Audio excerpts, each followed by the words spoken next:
noches. Bienvenidos una vez más a una sesión de Tuyo Mali que nos congrega como siempre alrededor del catálogo para conocer un poco más sobre las piezas, para que nos pueden interesar, pero también en general para conocer un poco más sobre lo que es un objeto de diseño, un objeto de cultura, un objeto de arte. Hoy les quiero dar la bienvenida a todos y empezar agradeciendo, como siempre, al Mali, al comité de la subasta, porque organizamos esto también, y sobre todo a nuestros patrocinadores, a UBS, patrocinador oficial de la subasta, a COSAS, al estudio de abogados Rebasa Alcázar y de las Casas. Muchísimas gracias. Hoy, para esta sesión del Tuyo Mali, alrededor de esta subasta después de 25 años, tenemos como invitados especiales a Soledad Mujica y Max Hernández para comentar las piezas del catálogo. Mujica es comunicadora especializada en la investigación, registro y promoción, en la promoción y difusión del patrimonio cultural inmaterial. Tiene muchísimos años de trayectoria y se ha desempeñado como productora de programas de televisión, docente, consultora para UNESCO, y hoy en día es directora de la Dirección de Patrimonio Inmaterial del Ministerio de Cultura. Y creo que todos, además de ese trabajo que está en todas partes del Perú, porque es una persona que recorre permanentemente el Perú, y vemos uno de esos productos inmensos en los que se ha comprometido es la Rurakmaki, ¿no? Que creo que muchos de nosotros conocemos. Por otro lado está Max Hernández, un reconocido miembro de la cultura en el Perú y amigo del Mali. Es un curador independiente, investigador y docente del Departamento de Arte y de la Maestría en Historia del Arte y Curaduría de la Pontificia Universidad Católica del Perú. Sí, esta subasta es una subasta, como les decía, muy especial porque es una subasta que ha querido sus piezas como un universo, como si fuera una exposición, como si fueran pequeñas curadurías, pequeñas unidades de sentido, ¿no? Por un lado. Y por otro lado, ha creado el concepto de los portafolios de coleccionistas, donde coleccionistas como Juan Carlos Verme, Manuel Velarde, Armando Andrade, Jan Mulder, Alberto Rebasa y Inet Lumbroso, han generado unos pequeños portafolios que han sido verdaderamente una de estas novedades de esta subasta. Y a la vez, como decía, hemos organizado el contenido del catálogo a partir de unas ideas, celebraciones, entornos, hábitos, tramados e imaginarios. Y el día de hoy vamos a ver ese conjunto de objetos de hábitos. Voy a leer ahora la definición que se ha dado de hábitos. Como si de una suerte de bodegón de la vida real se tratase, muchas veces los objetos que nos rodean cada día tienen la capacidad de reflejar nuestras costumbres, nuestros rituales, nuestras disposiciones y nuestros modos de vida. Dichos objetos y obras no solo nos acompañan constantemente, sino que incluso llegan a modelar nuestras vidas diarias como pautas materiales y estéticas para organizarla y disfrutarla. Los lotes que se incluyen en esta sección abarcan desde objetos funcionales que facilitan nuestra vida diaria hasta elementos decorativos y ornamentales, pasando por obras que abordan el mundo cotidiano de formas explícitas y metafóricas. Yo creo que este es, como todos, es una de estas ideas que además creo que nos acercan los objetos de arte, los objetos de diseño, los objetos cotidianos a este mundo que al final estamos hablando de los objetos y los lugares en los que vivimos, ¿no? Entonces, nada, empezamos. Ahora sí con las obras.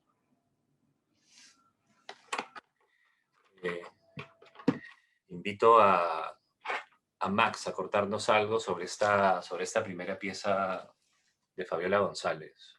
Bien, hola Paulo, Gonzalo, y hola a todas las personas que nos acompañan en este conversatorio. Como decía Paulo, este segmento de la subasta reúne una serie de lotes que están agrupados bajo esta noción de hábitos. En el caso de Fabiola González, ella es una artista joven que tiene una serie de trabajos que giran en torno a los cumpleaños infantiles.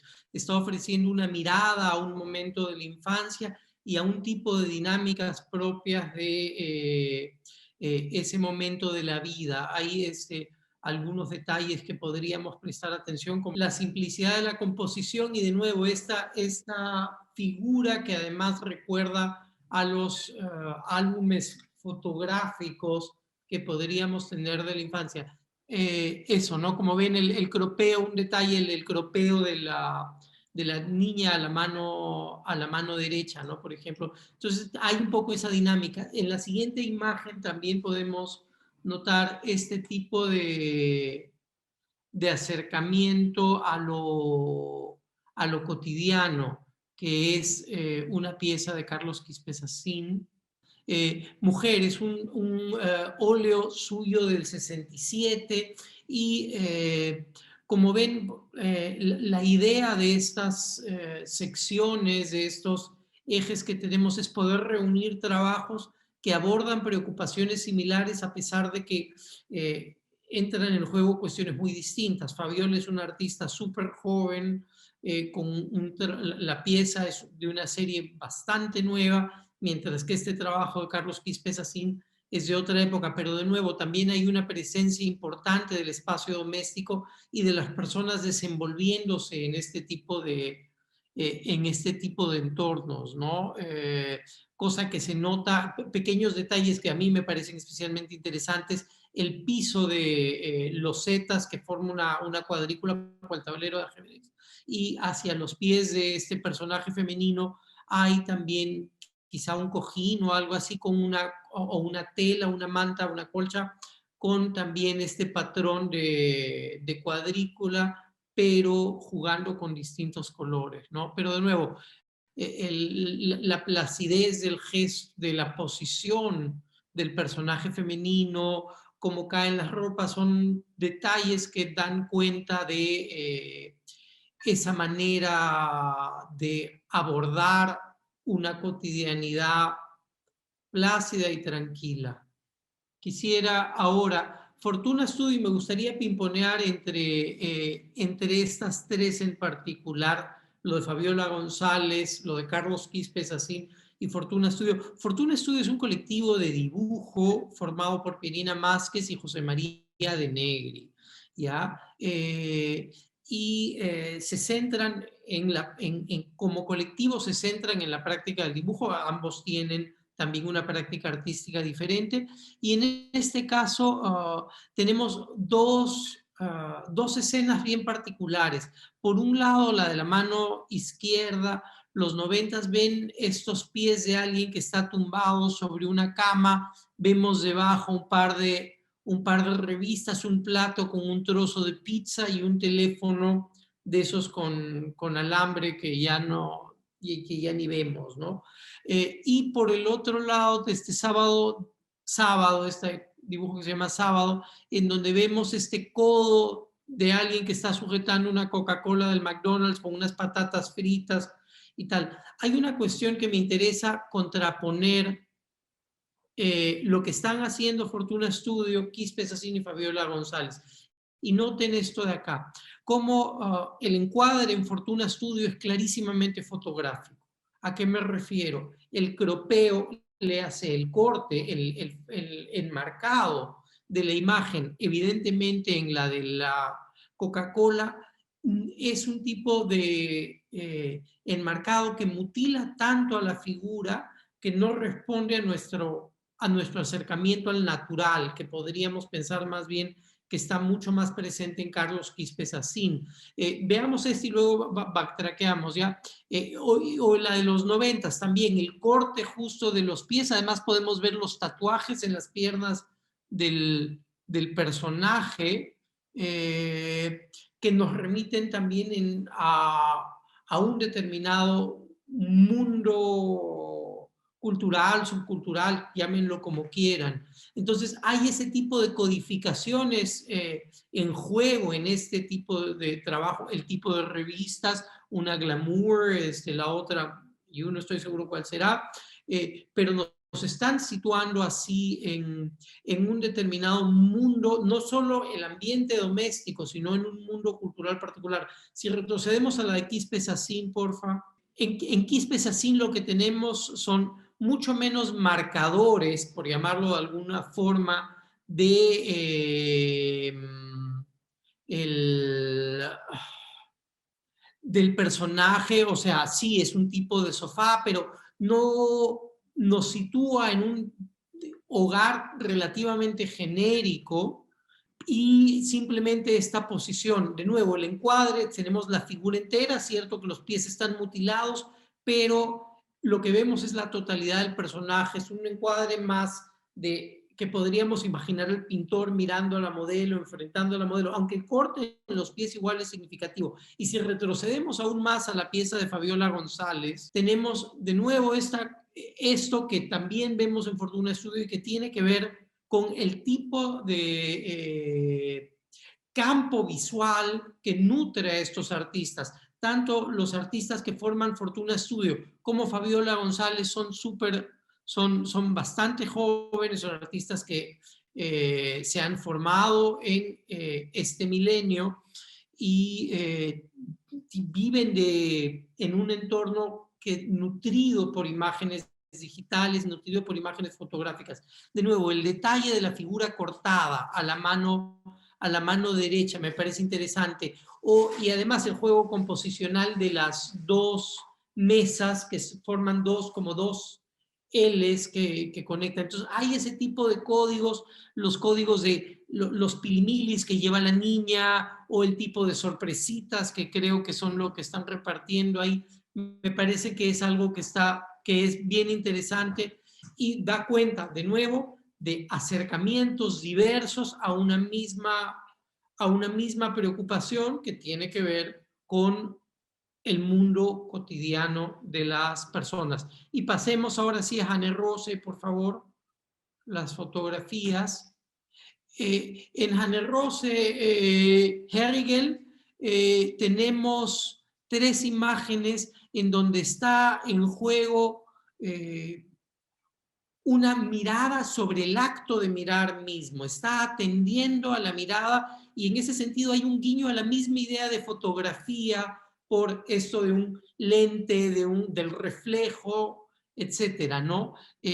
Por un lado, en la imagen de la mano izquierda, la foto es tomada desde un espacio interior oscuro, que podría hacernos pensar en la cámara como una caja negra, que lo es. O luego, en el caso de la imagen del centro, la señora que mira una vitrina, y en la imagen de la derecha, también desde el interior, estos niños que miran a través del cristal, ¿no? Entonces, hay una atención especial puesta sobre el acto mismo de mirar, y además estos personajes son imágenes tomadas en la sierra peruana, que están también hablando de la irrupción de la modernidad vía el mismo aparato fotográfico, la misma cámara, pero también en estos espacios que pueden tener que ver con el comercio y el consumo, muy claramente en la imagen central. Bien, podríamos pasar a las siguientes piezas. Sí, la verdad que qué interesante es todo eso que has hilado, Max, en relación a, no sé si la palabra es el encuadre, pero la manera en que se fabrica la ventana que mira y representa, ¿no? Y haberlo cerrado con esa serie fotográfica. Cuadro es una mejor palabra, gracias. Precisa.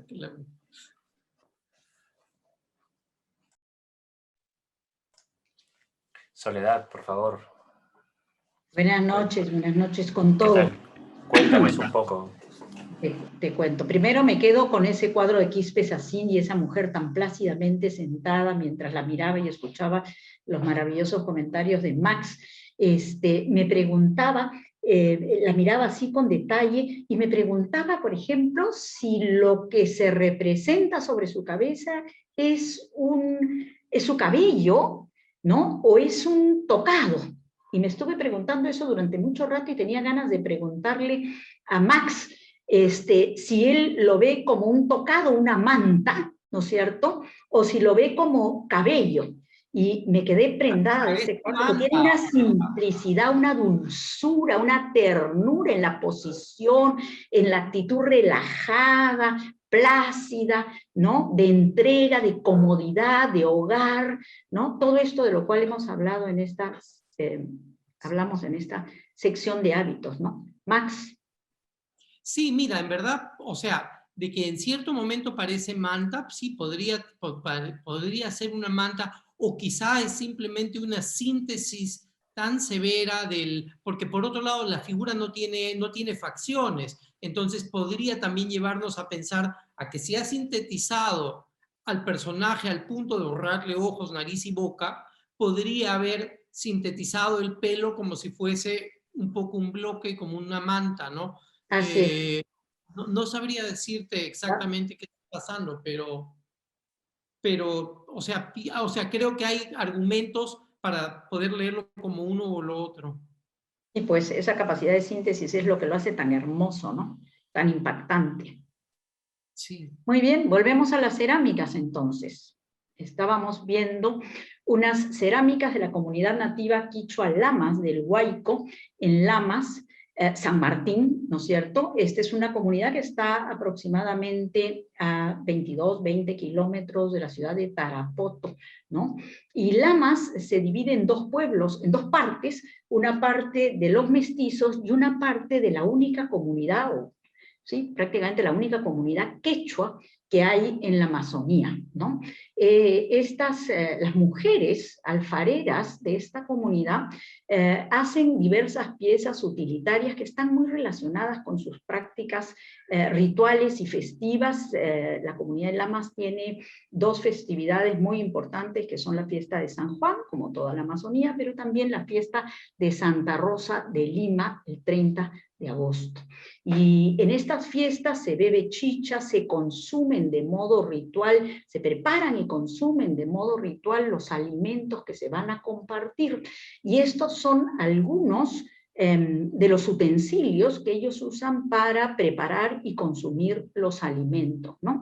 Y bueno, se trata de un barro cocido, quemado en pira, es decir, a la intemperie, con lo cual hay una acción que se ve en las piezas, hay una impronta del aire que se filtra a través de la pira de quema, y por eso es que vemos algunas manchas negras en las piezas, porque no es un horno profesional, no es un horno completamente cerrado, sino que la acción del aire deja una huella al momento de quemar las piezas. Una de las características que tiene la cerámica quichua Lamas, que es única en el Perú, es que tiene un acabado, y lo vemos, tiene un acabado hecho a partir de frotarle a la pieza pulpa de plátano, plátano verde, o pulpa de yuca, ¿no?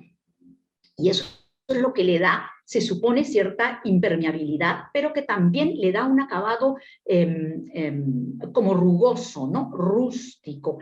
Tienen también estas piezas, que hay bastantes más grandes que las que vemos, tienen también unos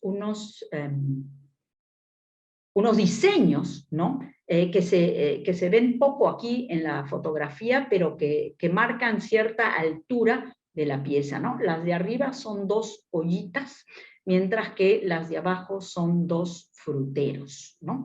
El Perú, hay que decirlo, es un país de ceramistas. El Perú tiene un rosario de pueblos de ceramistas desde el norte, pienso en Chulucanas, pienso en Simbilá, ¿no es cierto? Y hasta el sur, pienso en Cusco, que tiene varios pueblos de ceramistas, como Charamuray en Chumbivilcas, con una cerámica vidriada extraordinaria, ¿no es cierto? O Racchi, con una cerámica de fuerte raigambre inca, o la cerámica vidriada tan tradicional del Cusco, de la cual, por ejemplo, Tatervera es un gran maestro, ¿no? Entonces, y esto pasando por Quinua, ¿no es cierto?, en Ayacucho, pasando por Aco en Junín, pasando por Huarhuechipunchau en Huánuco, es decir, hay una veintena de pueblos de ceramistas en nuestro país, de norte a sur, y todos ellos tienen un origen, es una cerámica que viene desde tiempos precolombinos, ¿no? Se ha producido desde tiempos precolombinos. Y en esta subasta se ha puesto énfasis en dos cerámicas, pero amazónicas, ¿no? Y eso es lo interesante. Acabamos de ver la cerámica de Quichualamas en Tarapoto, en San Martín, y ahora estamos viendo tres piezas de cerámica aguajún. El pueblo aguajún es un pueblo que está en la Amazonía, ¿no es cierto? Está principalmente en Condorcanqui, en Amazonas, pero también está en una parte de Cajamarca, en una parte de Loreto y en una parte de San Martín. El pueblo aguajún tiene una tradición cerámica de mucha finura. Las piezas son delgadas, ¿no es cierto? Son trabajadas en base a conocimientos ancestrales de manejo del bosque. Entran una cantidad, además de la arcilla, entran una cantidad de insumos en hojas, cortezas y frutos, ¿no es cierto?, que son muy, muy interesantes. Podemos regresar al anterior un segundo para terminar con ellas. La pieza que vemos al centro es una especie de botella para contener masato y tiene unos diseños muy finos hechos con achiote, mientras que las otras dos piezas vasijas son más bien vasijas para beber, ¿no es cierto?, o para compartir alimentos. Soledad, yo quisiera comentar que ha sido maravilloso trabajar con estas comunidades porque desde noviembre del año pasado hemos estado coordinando el comisionar estas piezas específicamente para esta subasta, ¿no? Y gracias a tu mirada como directora de Patrimonio Inmaterial del Ministerio de Cultura, creo que hemos aprendido muchísimo y realmente como peruanos y coleccionistas nos toca también mirar lo que está pasando dentro de estas comunidades que tienen estas expresiones artísticas, como mencionaste, continuas, ¿no? Y me parece interesante también, Paulo, si me permites, que Soledad nos explique un poquito cómo es que una práctica artística de esta naturaleza puede lograr convertirse oficialmente en patrimonio inmaterial, ¿no? Eso creo que es importante resaltar.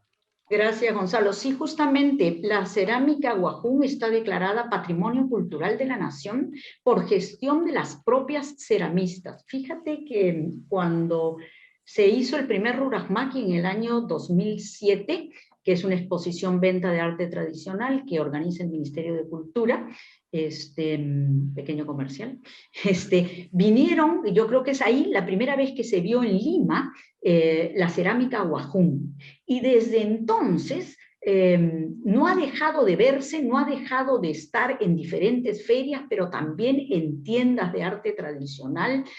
Las mujeres se han organizado muchísimo alrededor de la producción cerámica, lo cual les ha permitido empoderarse, porque la producción de alfarería en el pueblo aguajún es una producción femenina, relacionada además con el entorno en una relación muy dinámica y de respeto por la naturaleza, ¿no es cierto?, basada también en un mito.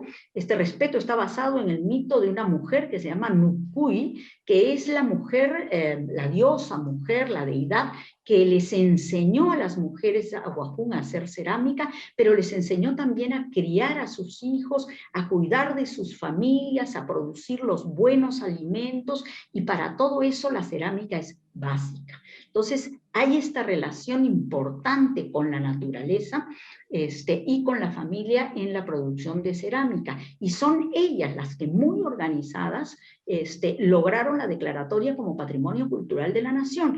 Y no contentas con eso, nos pidieron que se postulara a Patrimonio de la Humanidad. Y efectivamente se ha presentado, luego de un largo trabajo con el pueblo aguajún y sus asociaciones representativas, y sobre todo con las mujeres ceramistas, se ha presentado el expediente a la UNESCO, y si todo va bien, en diciembre de este año, esta cerámica que estamos viendo aquí, que es única, va a ser declarada Patrimonio Cultural Inmaterial de la Humanidad. Así que, y el pueblo aguajún es un pueblo que tiene una tradición organizativa, un pueblo amazónico que tiene una gran tradición de organización, ¿eh? Ellos tienen, forman parte de diversas federaciones, están muy, muy organizados los aguajún, pero en este caso es una gestión de la mujer, ¿no? Entonces, es bien, bien importante destacar ello. Excelente. Gracias. Aquí creo que le toca comentar a Max.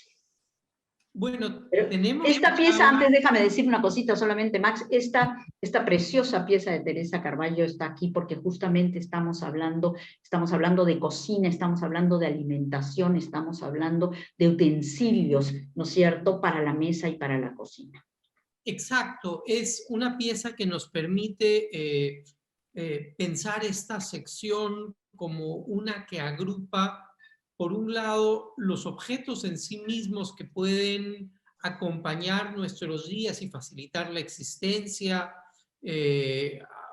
embellecer nuestros entornos, por ejemplo, las piezas que acabas de mostrarnos, los fruteros y las ollas quichualamas, los cerámicos que acabamos de ver, pero también las representaciones. Y en este caso lo que tenemos es un bodegón. Un bodegón es uno de los géneros más clásicos de la pintura. La pintura, conocemos estos viejos géneros tradicionales, el paisaje, el retrato, el bodegón, el desnudo.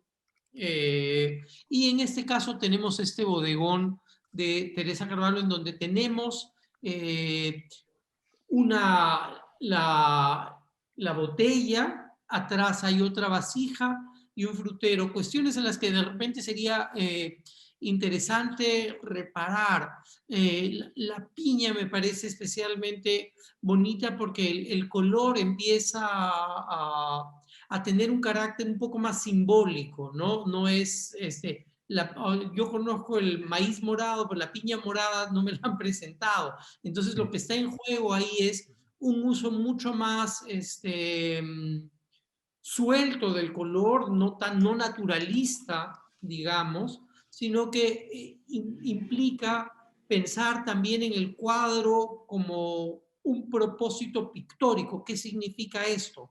Que lo que está buscando la artista es que funcione visualmente, no ser una representación fidedigna, no el cuadro como un documento de la realidad, sino que parte de la realidad y comenta o elabora sobre ella. Por eso ahí también esos juegos de colores y de la textura misma, la manera de aplicar la pintura con el pincel, el fondo de la tela, por ejemplo, o en la piña, ¿no? Y esos detalles que a mí me parecen especialmente bonitos, que son esos detalles con que refuerza la sombra de los objetos y sugiere esa relación física, ¿no? Esos que parecen membrillos, diría, que tienen esa línea oscura abajo, o el plato sobre el que está una granada y la piña morada, por ejemplo, ¿no? Entonces son pequeñas cosas. Es, de nuevo, en un bodegón que es una de estas representaciones típicas que se han producido en la pintura, y Teresa Carvalho ahí está desarrollando o continuando una tradición arthistórica de larguísima data, ¿no? Sí, disculpa que me meta, pero me ha llamado la atención es la clásica garrafa, y al otro lado esta especie de disco, esta pieza tan especial con una iconografía sugerida y un asa puente, ¿no? Y Sí, cómo las asas prehispánicas terminan siendo como hay como una, sí, disculpa.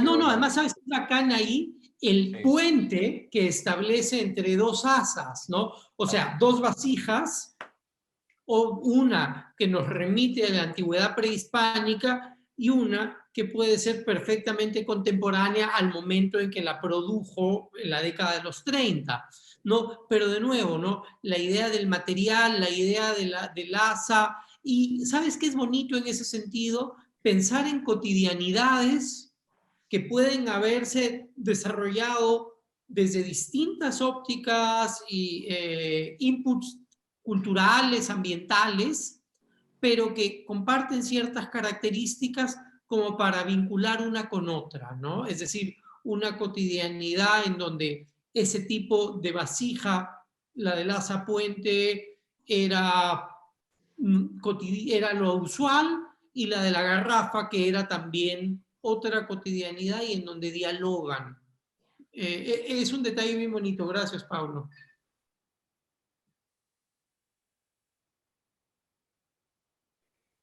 Vemos aquí, me imagino que el silencio es para que yo intervenga, vemos aquí dos conjuntos de cestería muy interesantes,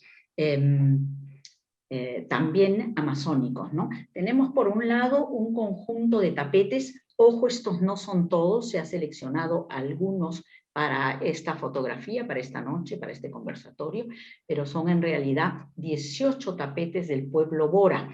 Estos tapetes circulares tienen una geometría asombrosa y una perfección en el diseño y en la realización también asombrosos. El pueblo Bora es un pueblo originalmente asentado en lo que hoy es Colombia, ¿no es cierto? Y que en la época del auge del caucho, a principios del siglo XX, fueron obligados a migrar para trabajar para los grandes caucheros, ¿no es cierto? Hoy están en la zona nororiental de Loreto, ¿no es cierto? Muy asociados al río Putumayo, ¿no? Y tienen una relación con Colombia fluida, ¿no? Porque están en la zona de la frontera con Colombia, y producen estos tapetes con fibra de chambira, que está teñida con diversas plantas naturales, con diversos insumos del bosque, ¿no es cierto?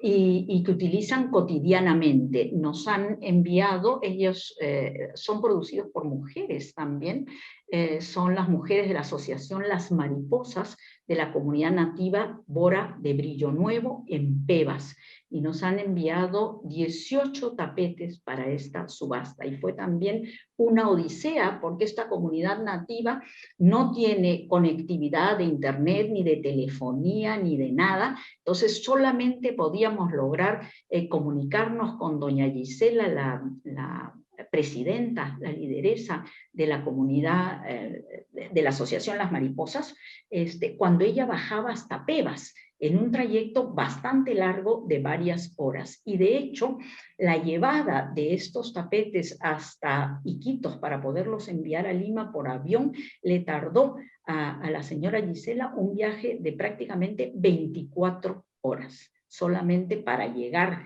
a Iquitos, entregar las piezas en el courier y devolverse hasta Brillo Nuevo. Es decir, más de 24 horas estuvo fuera de casa, y son realmente unas piezas muy, muy interesantes. A la derecha tenemos unas piezas también de cestería amazónica, pero esta vez de Madre de Dios, del pueblo Eseja, donde las mujeres han desarrollado a partir del tamshi, que es en realidad la forma en que llamamos a una serie de lianas o de plantas trepadoras, ¿no es cierto?, con las cuales se hace mucha cestería, que son diversas variedades de lianas. Ellas trabajan una cestería asociada a su producción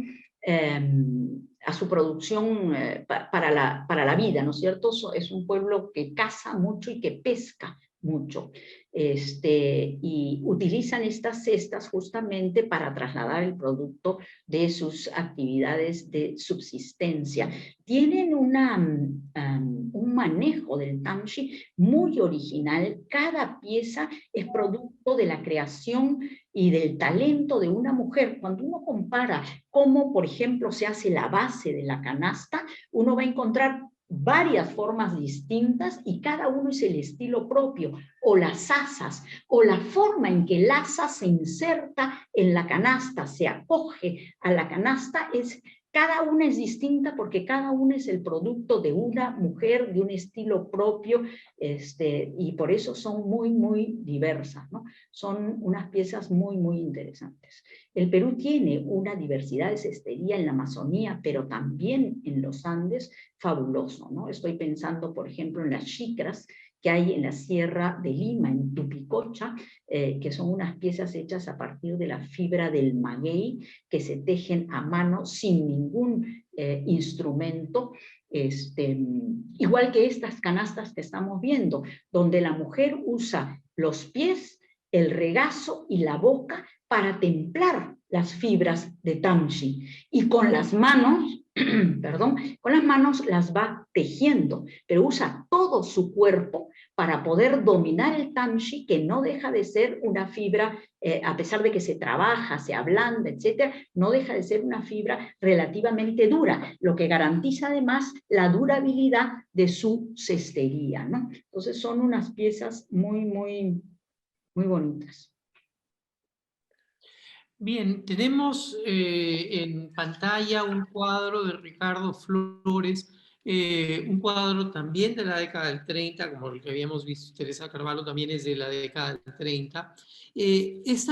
Esta pieza nos muestra a este personaje femenino que lleva un manto y está cosechando pushpu, ¿no? Hay cosas bien bonitas del cuadro que quisiera mencionar, especialmente la armonía de colores que ha trabajado Flores en este cuadro. Noten el juego de tonos del cielo, como armoniza tanto con las sombras, la chica que lleva una ropa que podríamos asumir que es de un color claro, tiene finalmente unos tonos que tienden al azul, las sombras además tienen tonos azulados también, que generan esa sensación de armonía en la totalidad del cuadro, porque si bien también tienes una presencia significativa de verde, el verde es azul con amarillo, ¿no? Entonces, mediante esta paleta consigue esa sensación de unidad. Y hay otra cosa bien bacán, como tienes esta horizontalidad del cuadro, por un lado, la línea del horizonte que corta más o menos a la mitad del lienzo, pero además en pequeño, con un poco de declive atrás, las montañas que van también remarcando la horizontalidad. Y por otro lado, la vertical de estas plantas del medio del lugar. Y la señorita que está al medio, y esto es una cosa bacán, juega entre las dos. ¿Por qué? Porque es una figura vertical, pero por otro lado hay un movimiento muy grácil, en cómo cae el cuello, la cabeza, los hombros, los brazos, luego la pierna que regresa. Hay una cosa muy, muy bonita. Quisiera pasar a la siguiente, porfa.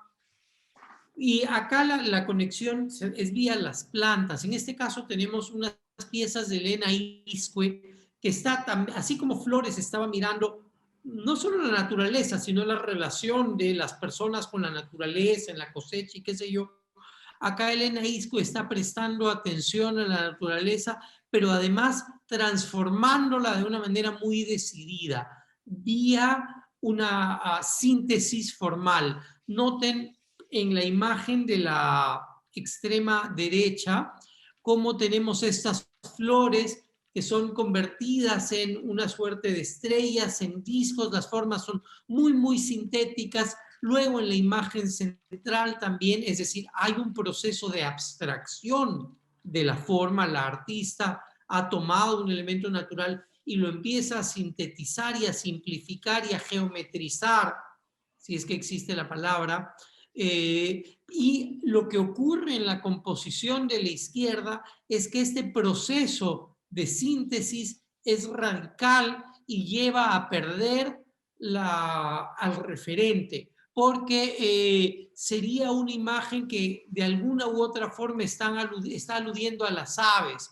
Podríamos pensar en estas formas triangulares, ya sea como representaciones altamente sintéticas de las alas de un ave o quizás de los picos. Los ojos son más que evidentes, pero noten cómo la artista está en ese proceso de exploración de las posibilidades de la forma, partiendo de un referente de la naturaleza. Sí, me he hecho pensar que hace pocas subastas hubo un objeto maravilloso de esta persona tan importante, Elena Iscue, que era un objeto todo hecho de paja, de fibra vegetal, ¿no? Y como también ella tuvo una mirada sobre los objetos, sobre la producción artesanal, ¿no? Y cómo Totalmente, totalmente, Sí, súper sí. interesante. En el caso de Vinatea Reynoso, podríamos contrastar en la pieza de Vinatea con la pieza de Ricardo Flores. ¿Por qué? Porque son personajes, si bien en el caso de esta pieza de Vinatea Reynoso lo que tenemos es una acuarela en donde él se ha centrado en el personaje, no es la composición del sujeto en un contexto determinado, pero igual tenemos este personaje, en este caso es mucho más vertical y me parece bonita la relación que podríamos establecer en base a la presencia de este textil, ¿no? Este manto que lleva encima, que tiene que ver con la labor que cumple este señor, que es cargador, o con el personaje femenino en Ricardo Flores que usa como mandil, no sabría cómo llamarlo, en el que está recogiendo las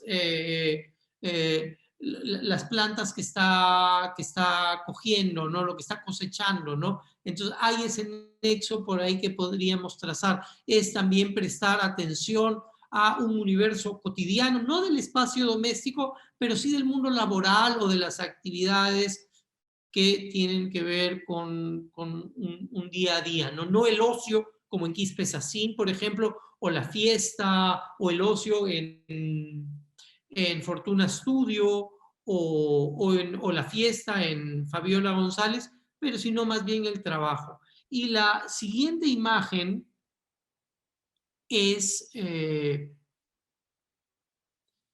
una alfombra del siglo XVIII, una alfombra tensión. Y obviamente la conexión ahí es vía textil, ¿no? Entre el manto de este cargador andino que nos permite pensar también en estos otros textiles que acompañan nuestra existencia, ¿no? Me gusta en particular el tipo de patrones que tiene esta pieza y además las figuras animales, de nuevo también altamente sintetizadas. Es una cuestión, un asunto bien bonito que está acá presente. Luego tenemos una fotografía de Javier Silva. Presten atención a dos cosas. Por un lado, el fondo sobre el cual está este personaje, esta señora María Luisa, y luego arriba el juego que ha hecho Javier Silva aquí entre una tela colgando, que es el fondo, y otras telas colgando, que son las ropas que están secándose luego de lavar. Y una cosa bacán ahí es ese contrapunto entre la fotografía y la preparación para la fotografía y digamos lo extraordinario, porque no es todos los días que se toma uno una foto de ese estilo, y luego la cosa absolutamente ordinaria y de todos los días de la ropa tendida y de la ropa lavada, ¿no? Entonces, me parece súper, súper bacán cómo nos sitúa, por un lado, en la cotidianidad total y luego en esta extra cotidianidad, por llamarlo de alguna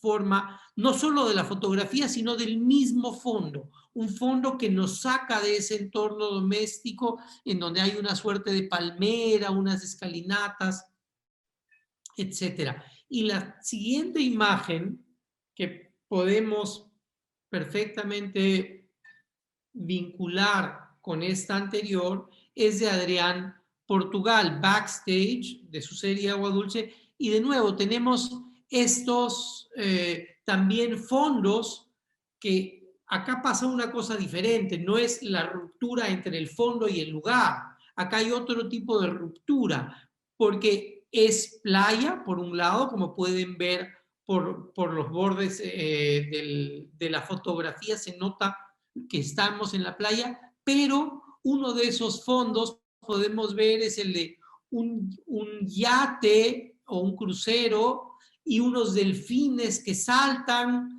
y una pelota, entonces es playa, pero una playa mucho más fantástica y al otro lado un fondo selvático en donde también hay agua vía el río, diría, pero de nuevo, ¿no? Entonces me parece bacán estos fondos, pero en una situación cotidiana que es un día de playa. No es de todos los días porque es del verano, of course, pero también hay ese juego. Y es una cosa bacán cómo este tipo de imágenes nos llevan a establecer ese tipo de nexos entre situaciones, lugares, costumbres. Sí, Sí, eso, señor. No, muchísimas gracias, Max. Muchísimas gracias, Soledad. Realmente ha sido una sesión que daba para quedarnos acá muchísimo rato. Realmente me he quedado impresionado con muchísimas de las piezas.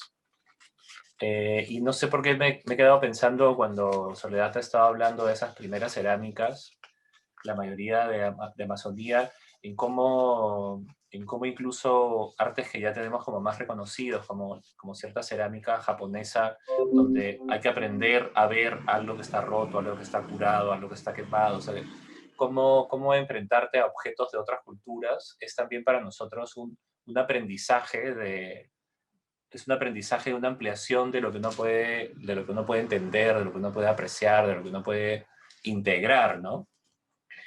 Y nada, me he quedado muy encantado además con este cierre, con fotografía contemporánea y ese tapiz, la verdad, está como para llevárselo. Nada, muchísimas gracias. Muchísimas gracias.